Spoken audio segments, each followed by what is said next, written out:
Are you a songwriter? Are you looking to turn your songwriting passion into a full-time gig? Whether you are just at the start of your songwriting journey or a seasoned industry professional, this show is made for you. Welcome to the Songwriter Show, bringing together songwriting news, interviews, and community. Now, welcome your host, Sarantos. Thank you for tuning in, and welcome back to the Songwriter Show right here on Reality Radio 101. I'm your host, Sarantos. I'm a solo music artist who's been writing lyrics for as long as I can remember. Words are so important to me, and that's why I'm thrilled to host this show for you every Tuesday evening. I believe that every song is a story. Tonight's guest is Dave Shelton. He's an award-winning film and TV writer, cartoonist, voice actor, author, and musician. His credits include Everybody Loves Raymond, National Lampoon, Nickelodeon, Disney, Klasky Csupo, Warner Brothers, and Sci-Fi Channel. Creator of the syndicated show Cemetery Go-Go, hit podcast Bitchin' and Bitchy the Clown, and hit TV shows Professor Creepy's Scream Party and Against Type, author of the multi-award-winning children's book Bag Boy and Sweet Slob, and humor book Brian Explosion, currently being adapted into a TV sketch comedy show to star alumni from SNL, Mad TV, and Living Color. And now, welcome this week's special guest. Welcome to the show, Dave. How you doing? I'm awesome. Thanks for having me. And you almost got everything pretty much correct. Yeah, I tried, man. It's actually Klasky Csupo. And it's Brain Explosion, but that's fine. Dude, I'm like reading this. It's like you've got like the gamut, man. You've got quite a few hits, I guess I'd say. So congrats. Well, thanks. I've been around a long time. Tell us a little bit about what got you started, music, author, like whichever of these you want to talk about. What was your earliest thing that got you going in this direction? Well, everything kind of combined together from the earliest age I can remember. All I wanted to do was kind of be a writer, musician, a cartoonist, and it all stemmed from, I joke that when I was born, the first thing I saw was a comic book. So I think that kind of spawned my interest in it. And I haven't really had too many family members that have been artistic. My mom was a great painter, but she never did it professionally. And I never really had anyone else in the family, cousins or otherwise, that were into that kind of stuff. So it was more of like I was kind of the alternative sheep of the family. I won't say black, it's just the alternative. Okay. I used to absorb everything when I was young. I would watch cartoons and movies. Even when I was like 6 years old, I think I watched like PG-13 movies. Without my parents knowing, of course, but I always had an interest in it, and then musically, of course, I grew up in the '60s with the Beatles, and then all of the American rock that came out of it, the Monkees, people like that, and then the British Invasion. So, and then it wasn't until I started out as a sax player in school, and then that got too heavy for me because I was a little kid and. They wanted to give me a tenor sax. I was on alto. And I said, oh my God, my neck is killing me. Because I was also an athlete. And I thought, okay, so then I found the clarinet. And I did that for a while. But then I started listening to groups like Led Zeppelin, Black Sabbath. And when I discovered AC/DC, that changed everything for me. Yeah. That's when I started getting into hardcore and metal and just classic rock and things like that. Then Cheap Trick came around, who I'm friends with, by the way. I'm really good friends with Robin Zander, the lead singer. And I actually wrote a film for them that I'm hoping we get produced soon. It's awesome. But it was that start, and then the Banana Splits, which was a Saturday morning cartoon from Hanna-Barbera.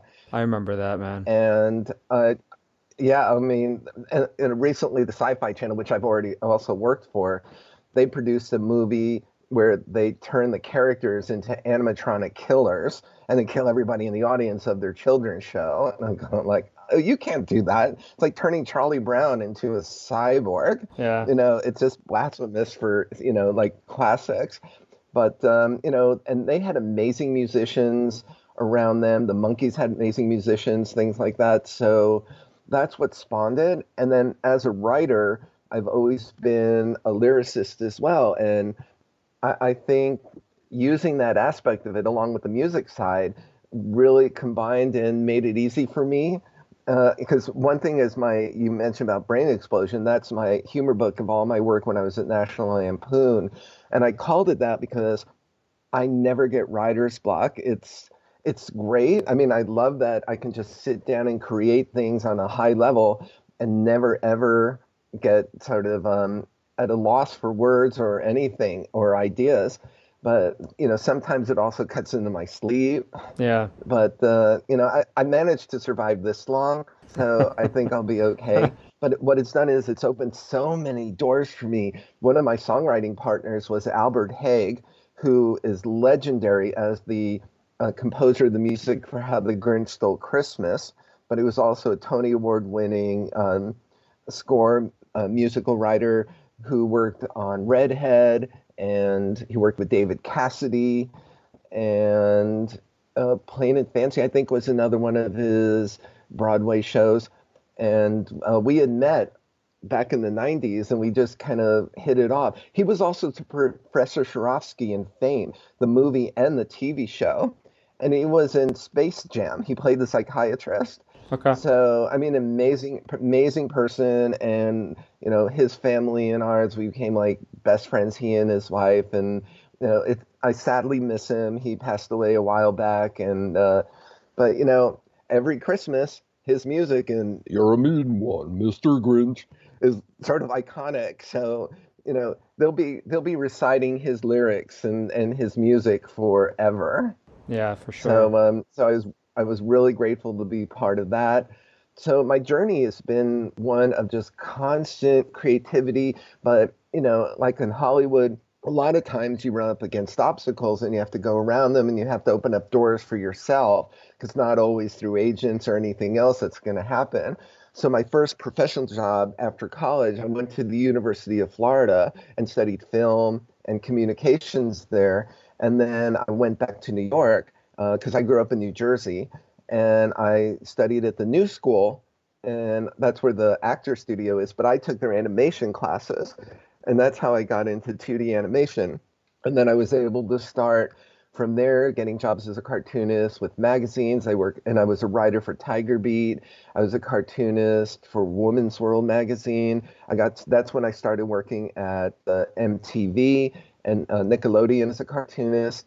And I worked on Double Dare, the game show, when it was first starting. I worked with the original VJs when MTV was real music television. Yeah, I remember that. And yeah, not like it is today. I don't even know what to call it today, to keep it clean anyway. Yeah. So I thought, it's just a great transition. And I just kept working and opening doors here and there, and then getting referrals.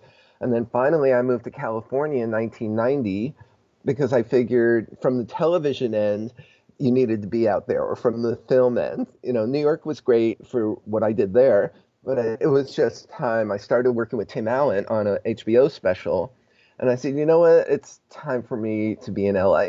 So I moved to LA with my cat, and it was so like a Harry and Tonto thing. Like the cat sitting on the dashboard, I'm riding through the Midwest and stuff like that. It was so funny. And then... Yeah. I feel like you're kind of like Taylor Swift, man. It's just you and your cat, right? I have never been compared to Taylor Swift before. That is a first. If you want to relate the cat thing, that's fine. But that's about the only similarity that we have. And so when I got into LA, I wound up meeting some people through Tim and Robert Wall, who I also worked with, and I got to National Lampoon. And that was my dream job, because in college, Animal House was the movie. And I said to myself, I pledged the fraternity, of course, because of that. And I said, you know what, if I ever have a dream job, it's going to be writing for National Lampoon. And then years later, sure enough, that's my dream job, and it happened. It's awesome, man. With all the other stuff that's happened subsequently, that was one of probably the coolest things that I ever worked on. Yeah, that's awesome, dude, Dave. What is the most exciting thing you want to share with the fans for this year that you got coming out or you're working on? Oh my God, there's so much stuff in the pipeline. I left LA and I moved to West Virginia about 2 years ago because I kind of got over the whole scene there. And not to get political, but being a middle-aged white guy doesn't seem to be fashionable anymore in LA, no matter how talented you are, and even with my credentials. So I said, you know what, I could work with the advent of the internet and media and emails and Skype and, like what we're on and everything else. There's so much that you can do away from Hollywood. So when I left here, I got a job as a writer just for a short contract to kind of get away. So I found a great little paper in Sistersville, West Virginia. Okay. And if people look up Sistersville, they'll see there's some history to it. There's haunted hotels. It's right along the Ohio River. So since I've been here, the contract was over with the paper, but I started producing a radio show, which is now syndicated, called Cemetery Go-Go. You mentioned that. And that is a late night horror comedy music show in the vein of Dr. Demento. And for your listeners, Dr. Demento, this is the Dr. Demento show, and tonight we are going blast crazy. But it has a different character, and it's horror based, and we play everything from metal to bubblegum to classic rock. We put old commercials in there, trailers from old horror movies. I make up letters from like the Wolfman and other horror characters and little stories and things. So that's become syndicated, and that's available all over the country. And we're adding markets to it now. So that's one thing. I also, as a cartoonist and writer, I've had children's books out over the years, but I have one called Bag Boy and Sweet Slob, which you mentioned, and that's the award-winning book that I actually found through the library here in Sistersville, and it's a publisher called Headline Books, and they love the manuscript. It's such a great story. I'm into recycling, so it's about these two characters, but it's based on my ex-fiance and I. She used to call me Bag Boy because every time we'd go to an award show or an event, they'd give you swag bags, or you'd get a canvas bag at some sort of Comic-Con or something. Yeah. So I saved them. I said, you know what? These bags are going to come in handy because you're a freaking slob. And she was a pack rat, but she was very sweet. She's a psychiatrist, NP. So we actually wound up using those bags when I helped her move across the country. So that's why I called it Bag Boy and Sweet Slob. So the story built from there. It's such a great impetus for the story. And then since then, it's won the International Book Awards. It's available all over the world. You can buy it on Amazon. And I just finished the second one, and it's called Bag Boy and Sweet Slob in the Litter Critter. And that's going to be such an amazing follow-up. So that'll be out later this summer. My website, which is snuggiebear.com, SNUGGYBEAR.com, pretty much has everything that's going on with me. Because, I use Facebook once in a while and Instagram, but I don't really do too much on there. It's more of just like if there's an appearance. So pretty much snuggiebear.com shows where I'm going to be. I have some shows coming up. I've been doing a lot of live comedy and music shows around the country. I just did one in Pittsburgh. I'm supposed to be doing another one in Marietta, Ohio coming up. Doing a huge event for Down Syndrome Day, which is March 21st, but our event is March 19th. And we are going to have a whole bunch of great Down syndrome people that are going to be there. We just got Caden Cox secured, who's the first Down syndrome football player to score in a major college football game. And now he's going to be inducted into the National College Football Hall of Fame. So I'm so excited to have him there. I wrote the theme song for Special Olympics. So music has been a big part of my life forever. And I have a new demo that's going to be coming out. And I have a podcast called Bitching with Bitchy the Clown. You mentioned that. And I actually sent you the theme song for that. He's basically a disgruntled clown from Kearney, New Jersey, who pontificates about everything. And he's equally disgruntled about everything. So I wrote a couple of singles for him, but I also wrote the theme song. And then I also wrote the theme song and recorded for Cemetery Go-Go, the title track as well. So all the music that you see on my shows are ones that I wrote. And for my TV shows you mentioned, Against Type and Professor Creepy, my other writing partner was Ben Hammer. He's an award-winning composer. He wrote for Doctor Who, and he composed music for them, and he's worked with a lot of great people, an amazing composer.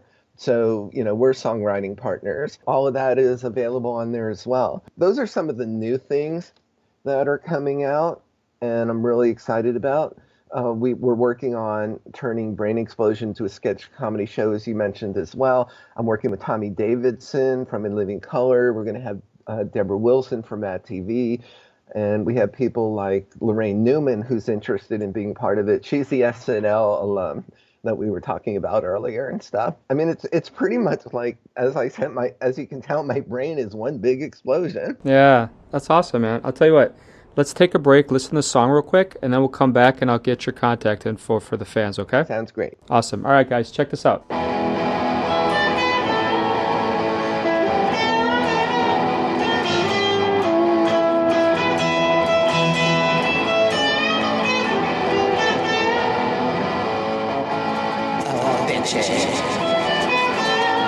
Bitches for you. I want bitches. The bitches coming through. Bitchy in the daytime, bitchy every night. His bitch is back to tell you that he's leaning to the right. 'Cause I'm bitchy. Bitchy is loud.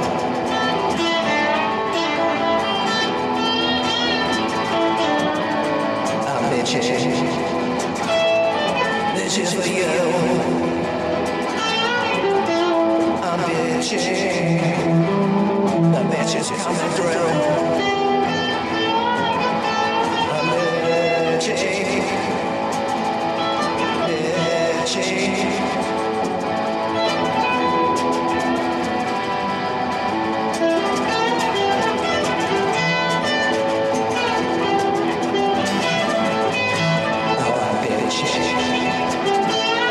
Bitches for you. I'm bitching. The bitch is coming through. You never met a clown as sensitive as me. Only Ronald eat his burgers, his O's, his drink his pee. 'Cause I'm bitching. Bitches the clown.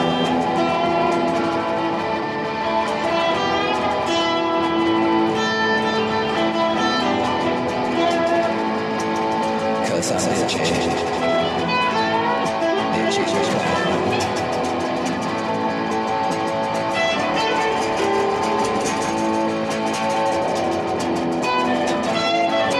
Oh, I'm bitching. Bitches are clown. Bitches are clown. Bitches are clown. Bitches are clown.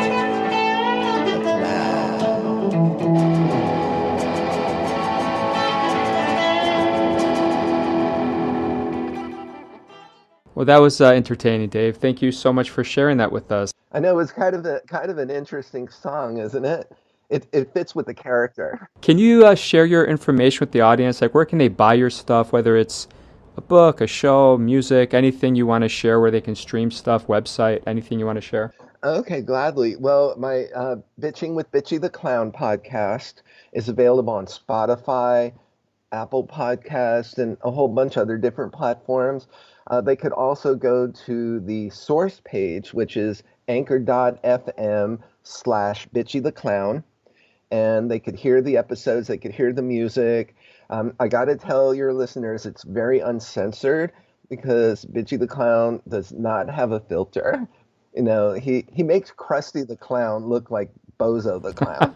And but everything he says is kind of right on, and he's had some amazing guests on there. He had Scotty Schwartz from A Christmas Story and a lot of other pretty well-known celebrity figures. They'll just have to go and listen, and I think they'll get a big kick out of it. So they can go on there. Yeah. They can go on, as I mentioned before, snuggiebear.com, SNUGGYBEAR.com. They could go to Amazon and look up Bag Boy and Sweet Slob. That's available there. Brain Explosion. Also, my book is available on Amazon, also at Barnes& and Noble. So if you happen to have a Barnes& and Noble store, if they're still around in your neighborhood, go there and ask for that book there. We're hoping to have Bag Boy and Sweet Slob in Barnes& and Noble and some of the others, especially the new one. We're working on merchandising for all the new stuff, but everything is going to be posted there. If they want to go to my Facebook, which is linked also to Snuggie Bear, they can see some of the stuff that I'm doing with the Down syndrome people. And that includes the stuff for Amazon as well. Yeah. That's awesome, man. I want to thank you so much for being on the show tonight. This is great. It's been my pleasure. I really appreciate, especially that, you have such a love for music and you get it out to people and you're such a great forum for it. And I really appreciate that. I call myself a character musician and a character singer, because if you just asked me to sing by myself, I'd be like, "Are you sure you want to hear that?" So since I'm a voice actor, I'm really good at changing my voice up, and you'll hear that when you listen to Cemetery Go-Go, which Yeah. is available on all these stations, and as I said, the links to the shows and the time frame when they're on around the country, like WBNY or Wacky Radio in Maryland, all of that will be listed on the website under the links. But you'll see every voice that I do in there is me, but it's not me. That's awesome, man. All right. So thank you, everyone, for listening and spending a little bit of time with the two of us tonight. I hope everyone's unique story gets heard around the world. My name is Sarantos. Please join me every Tuesday night to hear other amazing people share their fascinating behind-the-scenes stories right here at the Songwriter Show on Reality Radio 101. Thanks, and have a great night, everyone. I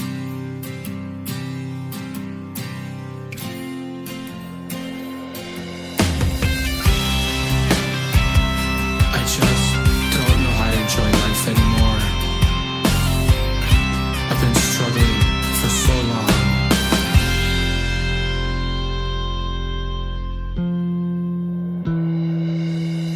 It's like drowning. You're so desperate. You'll grab onto anything. I fight the pain. Look normal, but the tears are always there hiding. I've been up 2 minutes and I already wanna lay down. Brain screams, I'm just waiting to die. No one hears my sadness cemented inside. Everything's made to be broken. Things were born to break down. But I'm way too young to always be laying down flat on the fucking ground.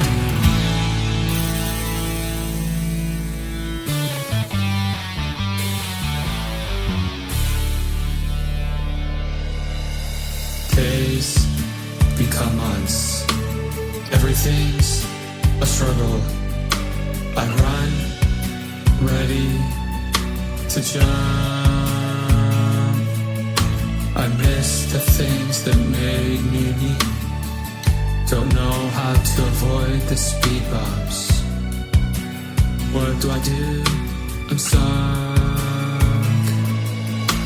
I've been up 2 minutes and I already wanna lay down. Brain screams, I'm just waiting to die. No one hears my sadness cemented inside. Everything's made to be broken. Things were born to break down.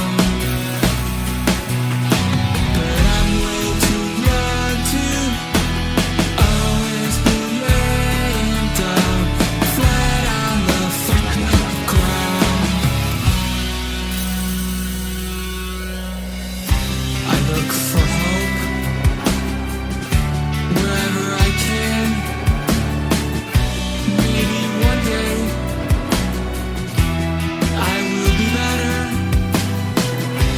and I will get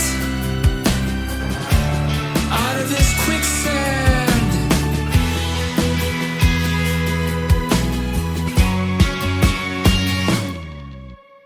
Every yellow brick's going down the wrong road. I'm upset the world threw me away. No one looks down at me. They don't know how much I'm missing. Looking up at the world. Looking up at the world. Everything's made to be broken. Things were born to break down.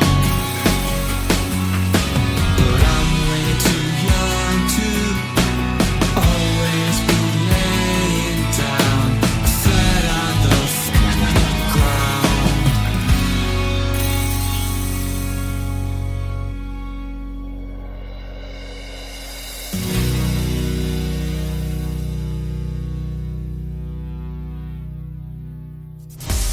Thank you for listening to The Songwriter Show. To keep the momentum going, head over to www.songwritershow.com and join our free music community of artists, songwriters, and producers.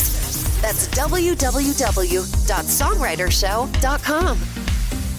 This program was mixed and mastered by Landis Maitland Whitelaw at landismaitlandwhitelaw.com.